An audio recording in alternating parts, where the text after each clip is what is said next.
இளையராஜா எல்லா பக்கமும் காப்பிரைட்ஸ் அடிச்சுக்கிட்டே இருக்காரு. நம்ம எல்லாருக்குமே எஸ்பிபிக்கு தான் ராயல்ட்டி கேட்டு ஃபர்ஸ்ட் காப்பிரைட் அடிச்சாரு அப்படின்றது ஞாபகத்தில் இருக்கும். பட் ஆனால் அது தப்பு. 1981 எக்கோன்னு ஒரு கம்பெனியை ஆரம்பிச்சாரு. ஆனால் 1992 விலகிட்டாரு. அதுக்கப்புறமா 2014 எக்கோ நிறுவனத்து மேல கேசட் விற்கப்பட்டதுல எனக்கு எந்த ஷேருமே வரல அப்படின்னு சொல்லிட்டு கேஸ் போட்டாரு. எக்கோவா அது என்னன்னு கேக்குறீங்களா? அதை அப்படியே கொஞ்சம் ஓர வைங்க. இப்போ நம்ம ஃபர்ஸ்ட்ல இருந்து ஆரம்பிப்போம். இசை தயாரிப்பாளருக்கு சொந்தமா இல்ல இசையமைப்பாளருக்கு சொந்தமா அப்படின்றத பார்ப்போம். ஃபர்ஸ்ட் திங் ஃபர்ஸ்ட் இஸ் எல்லாமே படத்தோட தயாரிப்பாளருக்கு தான் சொந்தம். அவர் தான் எல்லாத்தையுமே விற்கிறாரு. தொலைக்காட்சி உரிமம், தியேட்டர் உரிமம், ஆடியோ உரிமம், யூடியூப் உரிமம் அப்படின்னு சொல்லிட்டு எல்லாமே அவர் தான் விற்கிறாரு. ஆனா இசையோட உரிமத்துல மட்டும் ஒரு அக்ரிமெண்ட் இருக்கு. அது என்ன தெரியுமா? இளையராஜாவோட வருகைக்கு முன்னாடி வரைக்கும் எல்லாமே ப்ரொடியூசர் கிட்ட தான் கண்ட்ரோல்ல இருந்துச்சு. ஆனா இசைக்காகவே பைத்தியம் பிடிச்சி ஓடி வந்து திரைப்படங்களை பார்க்குற அளவுக்கு இளையராஜா சினிமாவை ஆள துவங்கினாரு. அப்போ இளையராஜா வேற வேற கம்பெனில தான் இசையமைச்சு படங்களுக்கு வழங்கிட்டு இருந்தாரு. அப்போ டீ கடையில ஓடுற எஃப்எம் ரேடியோ, ஆபீஸ் மற்றும் திருவிழாக்கள்னு இளையராஜா பாட்டு மட்டுமே தமிழகத்தில் ஒழிச்சிக்கிட்டு இருந்துச்சு. HMVN இன்ட்ரகோ அப்படின்ற நிறுவனங்களுக்கு கீழே தான் இளையராஜா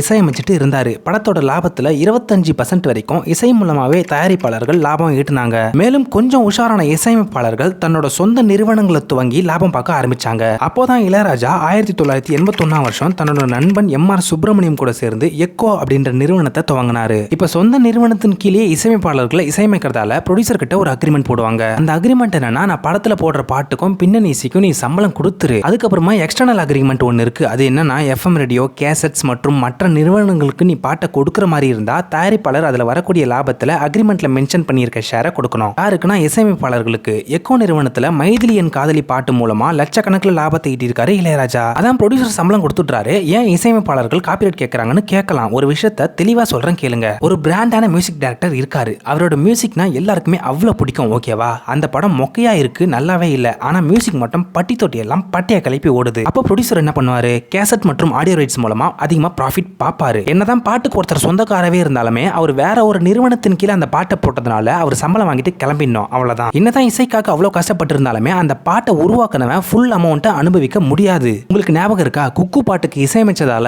சந்தோஷ் நாராயணனுக்கு ₹1 கூட இன்னி வரைக்கும் வரல அப்படின்னு சொல்லிட்டு ஒரு வீடியோ போட்டிருந்தாரு. என்னதான் சந்தோஷ் நாராயணனே அந்த பாட்டுக்கு இசையமைச்சிருந்தாலும் அவர் வேற ஒரு நிறுவனத்தின் கீழே இசையமைச்சதால அவருக்கு ஃபுல்லா காசு போவாது. இதே சந்தோஷ் நாராயணன் தன்னோட சொந்த நிறுவனத்தின் கீழே பாட்டு அமைச்சிருந்தா அவருக்கு தான் மொத்த காசுமே சேர்ந்திருக்கும். சில பேர் சோஷியல் மீடியால கமெண்ட் பண்ணி பார்த்திருக்கேன். அதான் தயாரிப்பாளர் ஃபுல்லா காசு கொடுத்துறாருல, இசையமைப்பாளர் அதோட கிளம்பினோம், காப்பிரைட் அடிக்க கூடாது அப்படின்னு சொல்லிட்டு கமெண்ட் அடிப்பாங்க. ஒன்னு சரியா புரிஞ்சுக்கோங்க, தயாரிப்பாளர்களுக்காக யாருமே பாட்டை கேட்க மாட்டாங்க, இசையமைப்பாளர்களுக்காக தான் பாட்டை கேட்பாங்க. சோ அதனால தான் மியூசிக் டைரக்டர்ஸ் தங்களோட பேனர் மூலமா பாட்டை இசையமைச்சிட்டு அக்ரிமெண்ட் போட்டுக்கிறாங்க. AR ரஹ்மான் வந்த காலகட்டத்தில் இசையோட உரிமை விண்ண தொட்டுச்சு. Walkman, headset, tape record, home theatre, college, ஃபெஸ்டிவல்னு செலிப்ரேஷன் அதிகமாவே இருந்துச்சு. அது மட்டும் இல்ல, AR ரஹ்மான் வணிக ரீதியா இளையராஜாவே ஓவர்டேக் பண்ணார். அந்த சமயத்துல சோனி நிறுவனங்கள் எல்லாம் கோடிக்கணக்கில் பணத்தை இறைச்சாங்க. யுவன், ஆரிஸ், விஜய் ஆண்டனி, GVP அப்படின்னு சொல்லிட்டு எல்லாருமே இதை பயன்படுத்திக்கிட்டாங்க. மேலும் இன்டர்நெட் வந்ததுக்கு அப்புறமா அது மூலமா டவுன்லோட் பண்ணி காசு பார்க்க ஆரம்பிச்சாங்க. சுப்பிரமணியபுரம் பாடல்கள் 1 கோடி டவுன்லோட் இணையதளத்துல பதிவாகுச்சான். மேலும் நாக்கமுக்கா பாட்டு அலப்பற கலப்பி பாடல் மட்டுமே 2 கோடிக்கும் மேல அதிகமா சம்பாதிச்சு கொடுத்துச்சான். அவ்வளவு ஏன், ரவுடி பேபி பாடல் 1 பில்லியன் வியூஸை யூடியூப்ல அடிச்சு நொறுக்குச்சு. வெறும் பாடல் மூலமா மட்டுமே இந்த பாட்டு 60 கோடிக்கு மேல வசூல் ஊட்டி கொடுத்திருக்கு அப்படின்னு சொல்லப்படுது. நம்ம அனிருத் கூட இண்டஸ்ட்ரிக்குள்ள நுழையும் பொழுதே யூடியூப் தளத்துல இந்தியாவின் முதல் 100 மில்லியன் பார்வைகளை பெற்ற பாடல களமிறக்கி தான் திரையுலகத்துல கால் பதிச்சாரு. ஆகையால் இசையை இவ்வளவு காசு சம்பாதிச்சு கொடுக்கறதால இசையமைப்பாளர்கள் ராயல்டி மற்றும் காப்பிரைட் கேட்கறது தப்பே இல்லை அப்படின்றது உங்களுக்கு இப்ப புரிஞ்சிருக்கும். பாடல்களை தயாரிப்பாளர்களுக்காக கேட்க மாட்டாங்க.